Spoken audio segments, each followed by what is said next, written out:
నమస్కారం. ప్రతిధ్వని కార్యక్రమానికి స్వాగతం. పెద్ద నోట్ల రద్దు ప్రభావంతో ప్రస్తుత ఆర్థిక సంవత్సరానికి వృద్ధి రేటు 7% లోపు ఉంటుందని ప్రముఖ రేటింగ్ సంస్థలు వెల్లడిస్తున్నాయి. అదే సమయంలో వచ్చే ఆర్థిక సంవత్సరం ద్వితీయార్థం నుంచి వృద్ధి రేటు మళ్లీ పుంజుకుంటుందన్న ఆశాభావాన్ని ఈ సంస్థలు వ్యక్తం చేస్తున్నాయి. తక్కువ ద్రవ్యోల్బణం, పన్నుల ఆదాయంలో పెరుగుదల, వడ్డీ రేట్ల తగ్గింపు, పన్నుల సంస్కరణలు, నగదు రహిత లావాదేవీలతో సానుకూల ఫలితాలు ఉంటాయని అంచనా వేస్తున్నాయి. అప్పుడు 8% వృద్ధి రేటు రావచ్చని రేటింగ్ సంస్థలు స్పష్టం చేస్తున్నాయి. తాత్కాలికంగా తగ్గిన నగదు రహిత వ్యవస్థలో వృద్ధి రేటు ఎంత వేగంగా పుంజుకోవచ్చు అనే అంశానికి సంబంధించి ప్రతిధ్వని చర్చను చేపట్టింది. ఈ చర్చలో పాల్గొంటున్న ప్రముఖులు ఎన్ విజయ్ కుమార్ గారు, తెలుగుదేశం పార్టీ నాయకులు, ఆర్థిక అంశాల విశ్లేషకులు; అల్జపూర్ శ్రీనివాస్ గారు, భారతీయ జనతా పార్టీ అధికార ప్రతినిధి; కట్టా రామచంద్రరెడ్డి గారు, chartered accountant, ICIA Hyderabad chapter chairman; KV Gnanakumar గారు, బ్యాంకింగ్ రంగ నిపుణులు.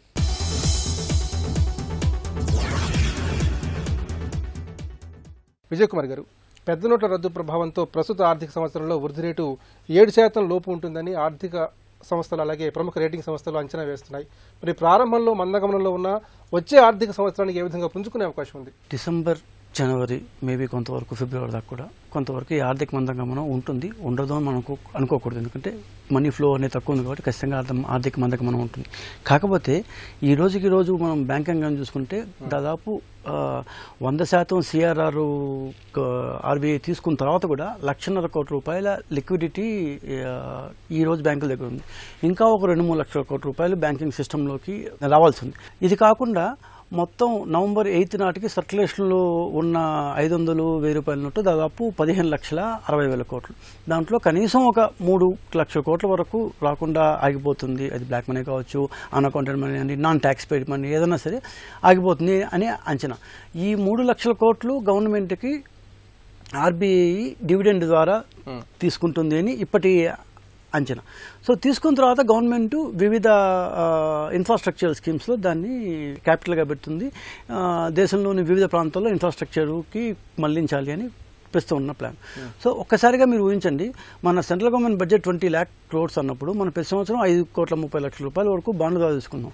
అదే ఒక్కసారిగా విన్ఫాల్ గెయిన్ ద్వారా ₹3,00,000 కోట్ల వచ్చినప్పుడు అది ఇన్ఫ్రాస్ట్రక్చర్లో కనుక మళ్లించగలిగితే సో ఎంత గ్రోత్ వస్తుంది చూడండి. అది పాయింట్ 1. పాయింట్ 2 ఏంటంటే ఇప్పుడు మనం 1.5 lakh crores వరకు బ్యాంకుల్లో లిక్విడిటీ ఉంది. ఇంకో 2-3 lakh crores రావాలనుకుంటున్నాం. ఆల్రెడీ CRR దాన్ని టెంపరీ CRR 100% చేశారు. అది కూడా బహుశా ఫిబ్రవరికి తీసేయొచ్చాం.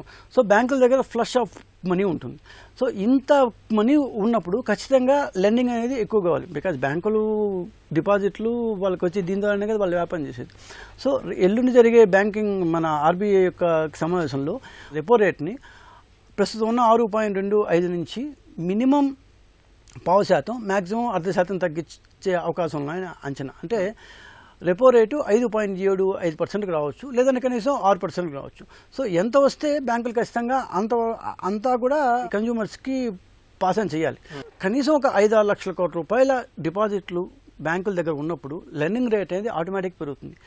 ఇదే కాకుండా రేపు గవర్నమెంట్ ఒక 3 లక్షల కోట్లు ఎక్స్ట్రా ప్రింటింగ్ చేయగల సౌలభ్యం వస్తుంది. కాబట్టి ఇంత పెద్ద ఎత్తున ఫండ్స్ బహుశా మనకు స్వతంత్రం వచ్చినప్పటి నుంచి ఇంత పెద్ద ఎత్తున ఫండ్స్ అయితే రాలేదు. సో ₹500, ₹1,000 నోట్ల వల్ల జరిగిన లాభం ఏదన్నా ఉంది అంటే బ్యాడ్ బ్రెత్ అంతా పోయింది. కష్టాలు పడుతున్నాము, నోట్లు లేవు, దానికి చేంజ్ లేదు, ఇవన్నీ ఎవరు కాదంటలేదు, అందరం భరిస్తున్నాం కూడా. కానీ ఇవన్నీ భరించిన తర్వాత కూడా మామూలు జనాలు ఎందుకు గమ్మున్నారంటే, ఎందుకు సైలెంట్గా ఉన్నారు అంటే ఖచ్చితంగా కొంత మంచి జరగబోతుంది. ఆ మంచి జరగబోతుంది అనేది ఎకనామిక్ సెన్స్లో చెప్పాలంటే ఇంత మనీ ఫ్లో గవర్నమెంట్ దగ్గరికి వస్తుంది. ఈ మనీ ఫ్లో కనుక if it goes in to the infrastructure sector or any లాభం తెచ్చే సెక్టార్లోకి కనుక వెళ్ళిందంటే సో అది ఎకానమీ అంతా దాని ఫ్లో అయ్యి ఖచ్చితంగా గ్రోత్ ఇప్పుడున్న 7.5 నుంచి 2% వరకు గ్రోత్ వస్తుంది అని అంచనా. అంటే మొత్తం మీద 9% గ్రోత్తో భారతదేశం 2018-19లో ఉంటుంది అని ప్రస్తుతం అంచనా. So let's see. శ్రీనివాస్ గారు, దేశం నగదు రహిత ఆర్థిక వ్యవస్థ వైపు శరవేగంగా పరుగులు పెడుతోంది. మరి నగదు రహిత ఆర్థిక వ్యవస్థలో వృద్ధి రేటు పెంపొందడానికి సానుకూలంగా ఉండే అంశాలు ఏమిటి? ఈ భారతదేశ సిస్టంలో ఏదైనా డబ్బులు చేత్తోని నగదు ఇచ్చి వ్యాపారమో లేకుంటే కొనుగోలు చేసేటువంటి పరిస్థితి. దాంట్లో సుమారుగా 50% అమౌంట్ మొత్తంగా కూడా బడాబాబుల దగ్గర ఆ నగదు రూపాయలంతా కూడా హెల్డప్ అయి ఉండేది. మిగిలిన కాస్త కొంత డబ్బుతో మాత్రమే మార్కెట్లో నడిచేది. దాని కారణంగా ప్రభుత్వానికి రావాల్సిన లాభాలు కానీ లేక రెవెన్యూ కానీ తగ్గి న్యాచురల్గా నేషన్ గ్రోత్లో ఆ యొక్క అమౌంట్ యూటిలైజ్ కాని కారణంగా న్యాచురల్గా వృద్ధి అనేది తగ్గుతూ వస్తుంది. మార్కెట్లో నా జేబులో 100 రూపాయలు ఉంటే ఖర్చు పెట్టే శక్తి ఉంటాయి, 10 రూపాయలు ఉంటే 90 రూపాయలు లేనట్టు కిందికి కదా. కాబట్టి ఆ రకంగా మార్కెట్లో ఉన్న డబ్బంతా కూడా యూటిలైజేషన్లోకి వస్తున్నట్టయితే తప్పనిసరిగా ఏదో ఒక రకంగా డైరెక్ట్ ఆర్ ఇండైరెక్ట్ రెవెన్యూ గవర్నమెంట్కి వస్తుంది.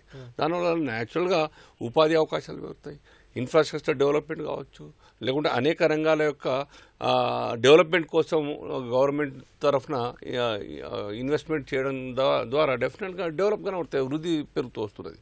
ఇది ఫస్ట్ టైం ఇండియన్ హిస్టరీలో ఇంత అమౌంట్ ఉండి కూడాను యూటిలైజ్ చేసుకోలేని పరిస్థితి. మనిషి తన స్వార్థం కోసం ఆ యొక్క డబ్బు ఇంట్లో పెట్టుకుంటాడే తప్ప లక్షల కోట్ల రూపాయలు బ్యాంక్లో పెట్టకుండా తనకు కూడా వాడకంలోకి రానట్టు డబ్బు యూజ్లెస్ మనీ ఇంట్లో హెళ్ళపై ఉంటుంది. అదే అమౌంట్ బ్యాంకులో ఉన్నట్టయితే డెఫినెట్గా ఆయనకు కావచ్చు, ఇంకా సమాజానికి కానీ అనేక రంగాలకు డెవలప్మెంట్ కోసం పనికొస్తుంది, దాని ద్వారా వృద్ధి పెరుగుతుంది. కాబట్టి ఇప్పుడు ఒక అంచనా ఉంది, రాబోయేటువంటి ఒక 3-4 మాసాల వరకు డెఫినెట్గా కొద్ది కష్టకాలం ఉంటుంది. అందులో ఇప్పుడు ఇంకా 30 రోజులు ఉంది, వారు చెప్పింది 20-50 రోజులు కదా. ఇప్పుడు ఇంకో 2-3 మంత్స్ వరకు, it may go up to March end వరకు కూడాను మార్కెట్ అంత సస్టైనబిలిటీ రాదు. దాని తర్వాత మళ్ళీ 0 నుంచి మార్కెట్ అంతా కూడా మొదలవుతుంది. తప్పనిసరిగా అప్పుడన్నా 4th మంత్ నుంచి ఏప్రిల్ నుంచి మార్కెట్ అంతా కూడా కొత్త ఊపు, కొత్త ఉత్తేజంతో పరుగులెడుతుంది. ఆశావులందరూ కూడా ఉత్సాహంతో మార్కెట్లో మళ్ళీ వస్తుంది. ఇవాళ బాగా డ్రాస్టిక్గా పడిపోయినటువంటి వ్యాపారం రియల్ ఎస్టేట్ రంగం. అంతా హైరాణ పడిపోతారే, రియల్ ఎస్టేట్ పడిపోతే మాకు బతికేం కావాలని చెప్పి ఉపాధి కోసం ఉన్న వాళ్ళందరికీ బాధపడే పరిస్థితి. కానీ ఇది హార్డ్లీ 3 మంత్స్లో మళ్ళీ రీకూప్ అవుతుంది. గవర్నమెంట్ తరఫున లేకుంటే రంగంలో ప్రైవేట్ రంగంలో ఉన్నటువంటి వ్యక్తులు కూడా ఒక 3 మంత్స్ తర్వాత పుంజుకునే దశకి చాలా పెద్ద మొత్తంలో కన్స్ట్రక్షన్స్ వచ్చే అవకాశం ఉంటుంది. డిజిటల్ లావాదేవీల విషయంలో జిల్లా స్థాయి అలాగే క్షేత్రస్థాయి వరకు ఎలాంటి చర్యలు చేపట్టాలి? ఈ విషయంలో రాష్ట్ర ప్రభుత్వాలు ముఖ్యంగా ఎలాంటి చొరవ చూపాలి? అంటే ప్రభుత్వం దీనికి బాగా ప్రచారం ఇవ్వాల్సిన అవసరం ఉంటుంది. ప్రపంచంలో చాలా చాలా తక్కువ స్థాయిలో వాడకంలో ఉన్నటువంటి దేశం భారతదేశం. చిన్న కంట్రీ, ఆర్థికంగా ఎదుగుదల లేనటువంటి కంట్రీస్ కూడా ఇవాళ 96, 92, 94% వాడుతున్నటువంటి దేశాలను బ్రెజిల్ నుంచి పడితే ఫ్రాన్స్ దాకా కూడా వాడుతూ ఉన్నారు. మన దేశం చదువు కూడా ఉండి మోర్ దెన్ 60%, 65% చదువు లిటరసీ రేషియో ఉన్నప్పటికీ కూడాను ఆ వైపు ఇంతవరకు ఉన్నటువంటి పాలకులు అటు యొక్క రిఫార్మ్ తీసుకొచ్చే ప్రయత్నం చేయని కారణంగా కొత్తగా అలవాటు కాలేదు. నిన్నదాకా లైన్లో నిలబడి రిజర్వేషన్ చేసేటువంటి పరిస్థితి ఉన్నాయి. ఇవాళ ఇంటి వద్ద నుంచి రిజర్వేషన్ చేస్తూ ఉన్నారు. నగదు రహితంగా ఆన్లైన్లో మరి ఇవన్నీ వాడకంలో వస్తున్నప్పుడు, సాధ్యమైనప్పుడు మిగతా మార్కెట్లో వ్యాపారం కావచ్చు, కొనుగోలు కోసం కావచ్చు, ఎందుకు సాధ్యం కాదు? కేవలం కేంద్ర ప్రభుత్వం మాత్రమే ప్రచారం చేస్తే సరిపోదు. రాష్ట్రాలు కేంద్ర ప్రభుత్వం యొక్క మంచి పథకాలు, రాష్ట్ర ప్రభుత్వాల యొక్క ఇంప్లిమెంటింగ్ అథారిటీ రాష్ట్ర ప్రభుత్వాలు కాబట్టి ఆ ప్రభుత్వాలు కూడా యుద్ధ ప్రాతిపదికన వారి యొక్క అడ్మినిస్ట్రేటివ్ సెక్టర్ని అప్రమత్తం చేసినట్టయితే ఇవన్నీ సాధ్యమవుతాయి కలెక్టర్ల ద్వారా, రెవెన్యూ అధికారుల ద్వారా. రామచంద్ర రెడ్డి గారు, వచ్చే 4 ఏళ్లలో భారత్లో డిజిటల్ చెల్లింపులు 10% పెరుగుతాయని చెప్పి ఒక అంచనా. కిరాణా షాపులు, బడ్డీ కొట్లు, అలాగే మిల్క్ బూతులు వీటన్నిటిలో కూడా డిజిటల్ చెల్లింపులు పెరిగినట్లయితే దేశ ఆర్థిక వ్యవస్థకు ఎలాంటి మేలు చేకూరుతుంది? భారతదేశం మేజర్గా క్యాష్ బేస్డ్ ట్రాన్సాక్షన్స్ ఇప్పటి వరకు ట్రెమెండస్గా జరుగుతూ వస్తున్నాయి. కాబట్టి ఇప్పుడు ఒకసారిగా మనం ఈ ఇంప్లిమెంటేషన్ సిస్టమ్ని తీసుకొచ్చిన తర్వాత క్యాష్ లేకుండా త్రూ ఆన్లైన్ ట్రాన్సాక్షన్స్ వీటి ద్వారా ఇంప్లిమెంటేషన్ చేయాల్సి వచ్చినప్పుడు కొన్ని ఒడిదుడుకులు, ఇబ్బందులు అనేది సర్వసాధారణంగా వాటిలో ఎదురవుతాయి. ముందు మనం వాటిని పరిష్కరించడం వల్ల మనం డిజిటల్ ఎకానమీలోకి మూవ్ అవ్వడానికి చేయాల్సిన స్టెప్స్ చాలా వరకు మనం తీసుకోవాల్సి వస్తుంది. ఇప్పుడు for example credit card, debit card use చేసాం ఒక షాప్కి వెళ్ళి, వాళ్ళు 2% ట్రాన్సాక్షన్ ఛార్జెస్ తీసుకుంటున్నారు. సో అదే మనం క్యాష్ తీసుకెళ్ళి పేమెంట్ చేసినప్పుడు ఆ ట్రాన్సాక్షన్ ట్యాక్స్ అనేది ఉండదు. సో ఇది కన్జ్యూమర్కి అనేది ఎక్స్ట్రా బర్డన్ అవుతుంది. సో కాబట్టి గవర్నమెంట్ ఆఫ్ ఇండియా సైడ్ నుంచి కానీ, బ్యాంకింగ్ సెక్టార్ నుంచి కానీ దీనికి ఫుల్ మద్దతు అనేది ఉన్నప్పుడు మాత్రమే దీన్ని మనం ఫర్దర్గా తీసుకెళ్ళడానికి ఎంతో ఉపయోగపడుతుంది. అవేర్నెస్ అనేది తీసుకురావాలి పబ్లిక్లో. సో క్యాష్ యూటిలైజ్ చేయడం వల్ల కానీ, లేదనుకుంటే డెబిట్ కార్డు యూటిలైజ్ చేయడం వల్ల కానీ ఉన్నటువంటి మెరిట్స్ ఏంటి, డిమెరిట్స్ ఏంటి. ఇప్పుడు ఫర్ ఇన్స్టెన్స్ మనం హోటల్కి వెళ్ళి భోజనం చేసినప్పుడు మనం క్యాష్లో ఇస్తే ఎంతమంది మన దగ్గరేమో ట్యాక్స్ కలెక్ట్ చేస్తారు. అది నిజంగా గవర్నమెంట్కి చేరుతుందా అంటే మనం చెప్పలేం, అన్సర్టనిటీ అనేది ఉంది. జెన్యూన్ ట్యాక్స్ పేయర్స్ కట్టొచ్చు, జెన్యూన్ కానోళ్ళు కట్టకపోవచ్చు. 14.5% సర్వీస్ ట్యాక్స్, వ్యాట్ అన్నీ కలిపి తీసుకుంటున్నప్పుడు ఇది ఇక నిజంగా గవర్నమెంట్కి చేరుతుందా లేదా?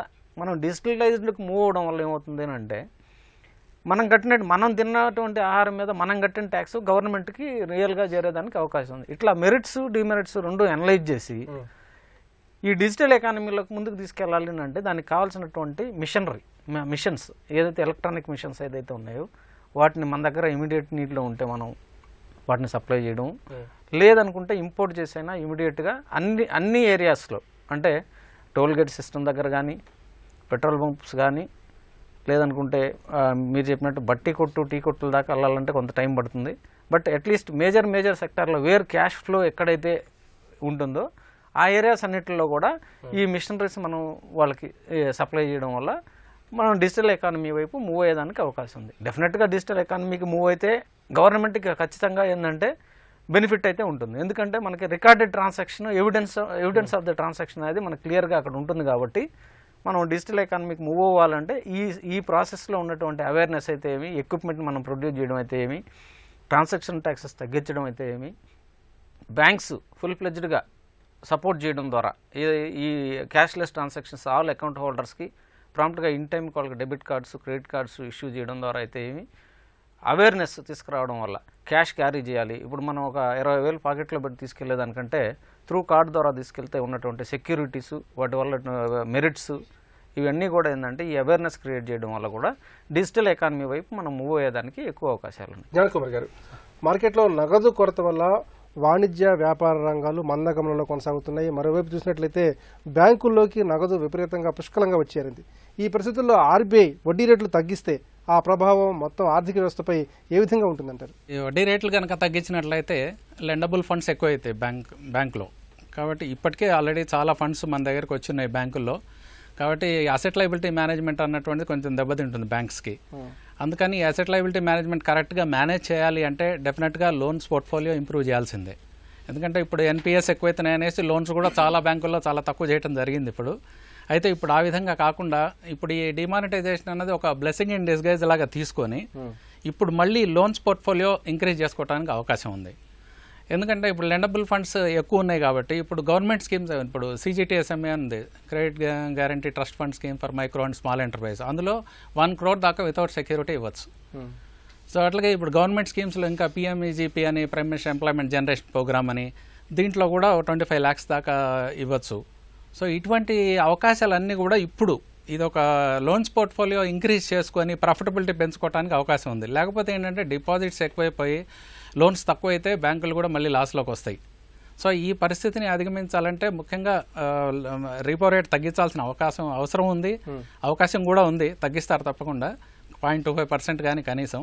తగ్గించినప్పుడు లెండబుల్ సోర్సెస్ మన దగ్గర ఎక్కువ ఉంటాయి కాబట్టి ఈ ఎవరైతే ఉంటారో ఇప్పుడు అన్ఎంప్లాయ్మెంట్, దీనికి ద్వారా అన్ఎంప్లాయ్మెంట్ కూడా కొంచెం అరికట్టడానికి వీలుంటుంది. ఎందుకంటే ఈ CGTSMEలో ముఖ్యంగా ఇది I stress for that one. ఎందుకంటే అది అందరూ కూడా దాన్ని ఎంకరేజ్ కనుక చేసినట్లయితే అంటే అది వస్తుందా రాదా మనకు వెనక అన్నటువంటి భయం కూడా లేదు బ్యాంక్స్కి. ఎందుకంటే అది సిడ్బీను గవర్నమెంట్ ఆఫ్ ఇండియా ఇద్దరు కలిసి స్థాపించినటువంటిది, అదొక సొసైటీ దాన్ని.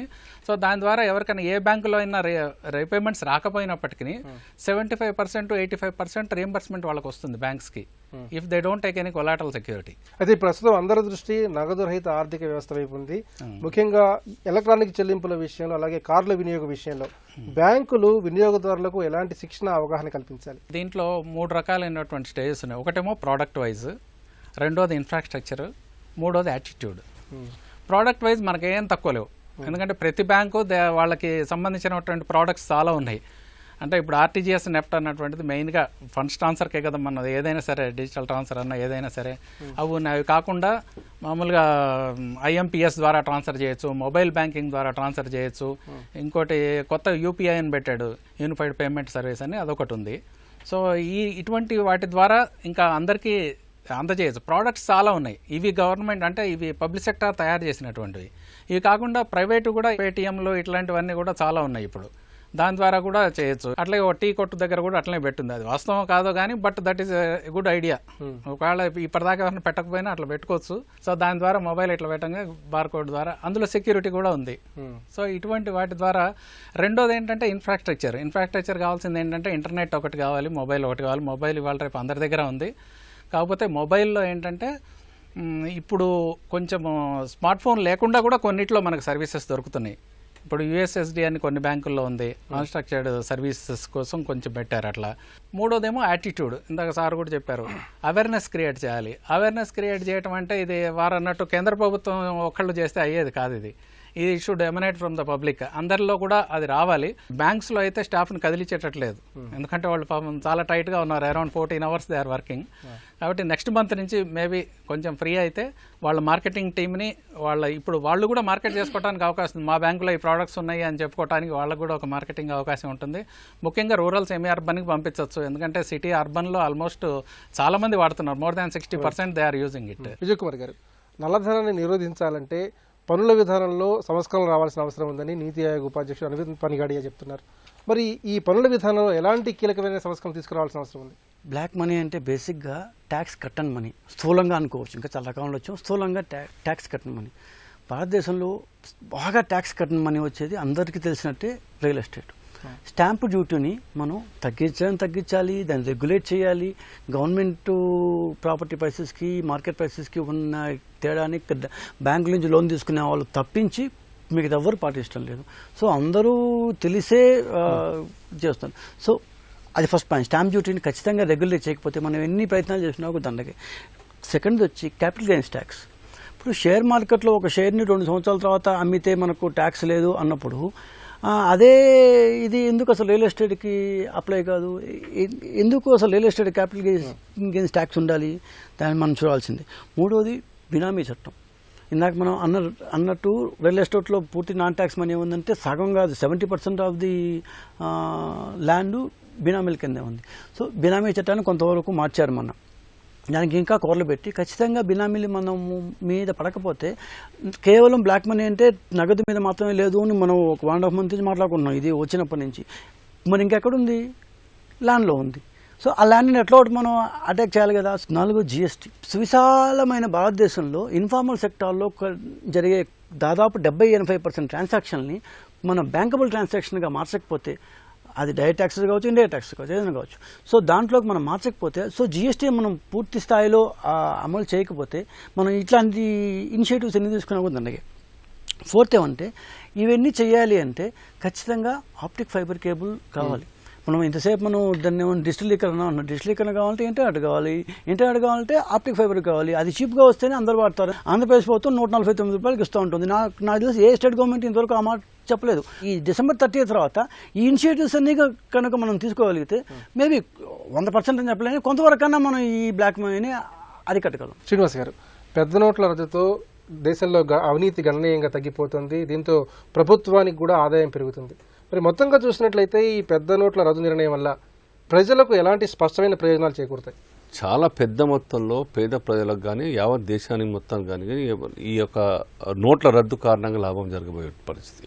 60% మాత్రమే అమౌంట్ చలమణలో ఉంటే 40% బ్లాక్లో ఇంట్లో దాచిపెట్టేస్తే ఏ విధంగా ఈ యొక్క ఎకానమీ డెవలప్ అవుతుంది? ఉపాధి కావచ్చు, డెవలప్మెంట్ కావచ్చు. అది కాబట్టి ప్రధానంగా ప్రజల్లో ప్రభుత్వం ద్వారా తీసుకురావాల్సింది అవేర్నెస్, సమర్పణ భావం తీసుకురావాలి. 2.5 years కంత ముందు ఇప్పుడు తేడా చూడండి మీరు. మనం కూడా మా స్థాయి మన మనస్సులో నేను కూడాను చేత్తో ఒక పేపర్ ఉంటే నడుస్తున్నట్టు పడేసేవాడిని. బికాజ్ ఆఫ్ మోదీ గారి యొక్క స్వచ్ఛ భారత్ ఆలోచన చైతన్యం తీసుకురావడం కారణంగా ఒక చర్చ వస్తుంది, పడేయద్దు డస్ట్బిన్ గురించి చూస్తూ ఉన్నాం. ఇది మా స్థాయి వరకు. అంటే ఎంత వెనుకబడి ఉన్నామో చూడండి. చైతన్యం తీసుకురావడం చాలా అవసరము ప్రజలకు. ఈ చైతన్యం ద్వారానే ఈ యొక్క డబ్బు ప్రభుత్వానికి చెందాలి. అది రావాలంటే ప్రభుత్వం, ప్రజలు, NGOs అన్ని కూడా పనిచేయాలి. దేశం యొక్క పని మళ్ళీ నెంబర్ 1 నుంచి స్టార్ట్ అవుతుంది. అప్పుడు అవినీతి ఆగిపోతుంది. ఇప్పుడు ఎవరైనా కానీ క్యాష్ లెస్ ట్రాన్సాక్షన్స్ అంటున్నాం కాబట్టి డబ్బులు ఎవరినైనా అడగరికి కూడా భయపడతా ఉంటారు. క్యాష్ అంటే వద్దు అంటారు. వాళ్ళు అడగరు, ఇచ్చేవాళ్ళు కూడా ధైర్యంగా ఎందుకు ఇవ్వాలని ఒక పరిస్థితి ఉంటుంది. న్యాచురల్గా అవినీతి తగ్గుతాయి. అవినీతి తగ్గిందంటే ఆ అవినీతి లేనప్పుడు డెఫినెట్గా పనులు వేగంగా జరుగుతూ ఉంటాయి, నష్టం జరగదు. నష్టం జరిగినప్పుడు న్యాచురల్గా ప్రభుత్వానికి సహకరిస్తారు మనిషి. కాబట్టి ఈ యొక్క రద్దు వల్ల దేశానికి లాభం జరుగుతుంది.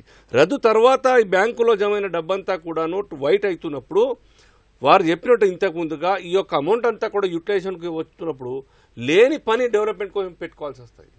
ఇవాళ హౌసింగ్ సెక్టర్ ఉందండి, సుమారు 130% జనానికి ఇంకా ఇల్లు లేవు అనుకోండి. ప్రైవేట్ రంగంలో కొద్ది గమనం తగ్గున ప్రభుత్వం కూడా టేకప్ చేస్తుంది. ఇళ్ల నిర్మాణం కోసం డెఫినెట్గా మార్కెట్ మొదలెట్టినట్టయితే అందరికీ ఉపాధి లభిస్తుంది. ఇప్పుడున్నటువంటి 18-19 లక్షల కోట్ల బడ్జెట్ కాస్త ఈ యొక్క దీని కారణంగా 3-4 ఇంతలు పెరిగే అవకాశం ఉంటుంది, 50 లక్షల కోట్లకు పెరిగే అవకాశం ఉంటుంది. అటువంటిప్పుడు డబ్బు బాగా జమ అయినప్పుడు రేట్ ఆఫ్ ఇంట్రెస్ట్ తగ్గియాలి, రిజిస్ట్రేషన్ స్టాంప్ డ్యూటీ తగ్గియాలి, క్యాపిటల్ గెయిన్స్ తగ్గియాలి. ఇవన్నీ కూడా ఉన్నట్టయితే ఎవరైనా కానీ రిజిస్ట్రేషన్ చేయిస్తారు. రామచంద్ర రెడ్డి గారు, జిఎస్టీ అమలుకు ముందు మోదీ తీసుకున్నటువంటి అత్యంత కీలకమైన నిర్ణయం పెద్ద నోట్లు రద్దు చేయడం. మరి ఈ కీలక నిర్ణయం దేశ ఆర్థిక ప్రగతికి ఏ విధంగా బాటలు వేస్తుంది? పెద్ద నోట్లు రద్దు చేయడం వల్ల ఉపయోగంలో లేనటువంటి మనీ అంతా కూడా ఇప్పుడు సర్క్యులేషన్లోకి రావడం జరుగుతుంది.